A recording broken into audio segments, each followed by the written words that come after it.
आणविक यौगिक तथा इसके प्रकार। तो हम देखते हैं आणविक यौगिक को। देखो आणविक यौगिक के बारे में है, जब दो या दो से अधिक सरल लवणों को एक निश्चित अनुपात में घोलने पर प्राप्त विलयन को क्रिस्टलीकरण कराया जाता है तो उसे आणविक यौगिक कहते हैं। इसको हम समझेंगे एग्जाम्पल से, एक बार फिर से देखेंगे।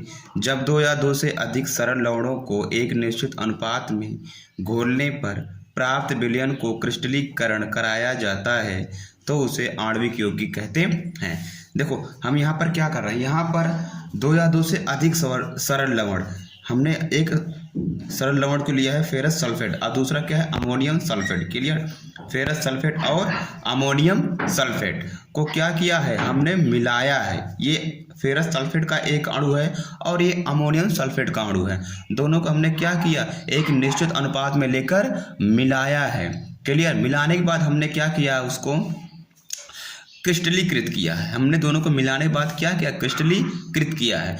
क्लियर, क्रिस्टलीकृत किया है तो प्राप्त जो यौगिक है हमारा FeSO4 NH4 2 SO4 clear dot 6H2O, जो प्राप्त यौगिक है इसी यौगिक को हम बोलेंगे आणविक यौगिक। क्लियर, इसी यौगिक को क्या बोलेंगे हम, आणविक यौगिक। आणविक यौगिक इसको इसलिए बोलेंगे क्योंकि यहाँ पर इन दो अणुओं का आपस में योग हो रहा है, इसलिए हम इसको क्या बोलेंगे, आणविक यौगिक। पहला इसके टाइप्स कितने होते हैं, इसके दो प्रकार के होते हैं। ये कितने प्रकार के होते हैं, ये दो प्रकार के होते हैं। क्लियर, ये कितने प्रकार के होते हैं, दो प्रकार के होते हैं। पहला होता है द्विक लवण और दूसरा उपसहसंयोजी यौगिक।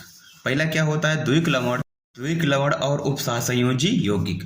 द्विक लवण वाले केस में हमारा ये होता है कि ये यौगिक ठोस अवस्था में स्थायी होते हैं पर विलयन में अपना अस्तित्व खो देते हैं। ये ठोस अवस्था में स्थायी रहते हैं पर विलयन में अपना अस्तित्व क्या करते हैं, द्विक लवण खो देते हैं। क्लियर, द्विक लवण जो दो सरल लवणों के योग से हमारा जो यौगिक बनता है उसे क्या बोलते हैं, हम द्विक लवण बोलते हैं। क्लियर, और उपसहसंयोजी यौगिक ये क्या होता है, ये यौगिक ठोस अवस्था के साथ साथ विलयन में अपना अस्तित्व बनाए रखते हैं। ये ठोस अवस्था के साथ साथ विलयन में भी अपना अस्तित्व बनाए रखते हैं। क्लियर, ये विलयन में अपना अस्तित्व नहीं खोते हैं। उसके बाद है विलयन में इनमें सभी घटक आयनों का परीक्षण किया जा सकता है। विलयन में इनके सभी घटक आयनों का परीक्षण किया जा सकता है। उपसहसंयोजी यौगिक में है इन यौगिकों का एक भाग आयनित नहीं होता, इस कारण इसे जटिल या संकुल यौगिक कहते हैं। मतलब इसके सभी भाग जो हैं द्विक लवण के आयनित हो जाते हैं, इसका एक भाग आयनित नहीं होता है। क्लियर, ये इसीलिए इसको क्या बोलते हैं, हम जटिल बोलते हैं। क्लियर, इसको क्या बोलते हैं, हम जटिल बोलते हैं या संकुल बोलते हैं। हम एग्जाम्पल समझेंगे। यहाँ पर हम देख पा रहे हैं FeSO4 dot NH4 2 SO4 dot 6H2O।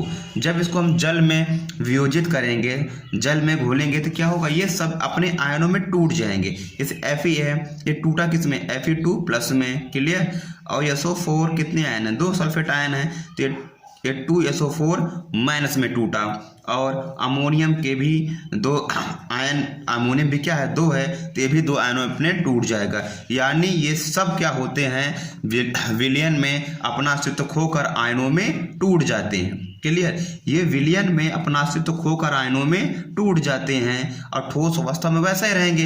ये ठोस अवस्था है, लेकिन जब हम जल में घोलेंगे, ये ठोस अवस्था है, जब हम जल में घोलेंगे तो क्या होगा, ये अपने आयनों में टूट जाएगा, यानी अपना अस्तित्व को खो देगा।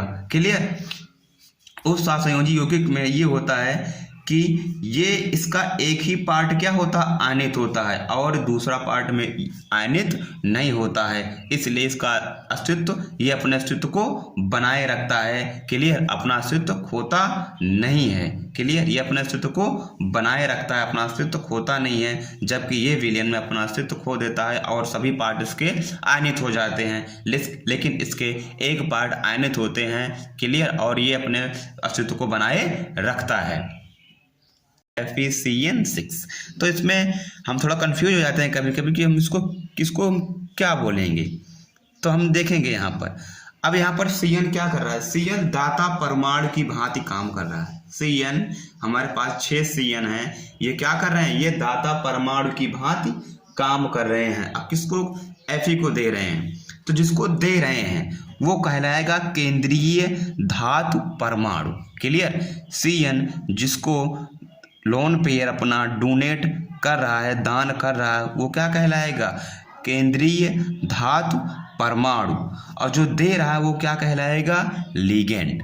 क्लियर। जो दे रहा है वो क्या कहलाएगा, लिगेंड, और जो ले रहा है वो हमारा कहलाएगा केंद्रीय धातु परमाणु। यानी Cn हमारा क्या हो गया, लिगेंड हो गया, और Fe हमारा क्या हो गया, केंद्रीय धातु परमाणु। और K4 हमारा क्या होगा, K4 उसको बोलेंगे हम काउंटर आयन। K4 को क्या बोलते हैं हम, काउंटर आयन। क्लियर। तो यहाँ पर K4 हमारा हो गया काउंटर आयन, Fe हमारा हो गया केंद्रीय धातु परमाणु, Cn हमारा हो गया लिगेंड। लेकिन ये 6 क्या है, 6 जितने लिगेंड होते हैं, लिगेंडों की संख्या को हम बोलते हैं समन्वय संख्या। लिगेंडों की संख्या को क्या बोलते हैं, समन्वय संख्या। तो 6 हमारी क्या है, 6 हमारी है समन्वय संख्या। क्लियर। 6 हमारा क्या है, समन्वय संख्या। क्लियर।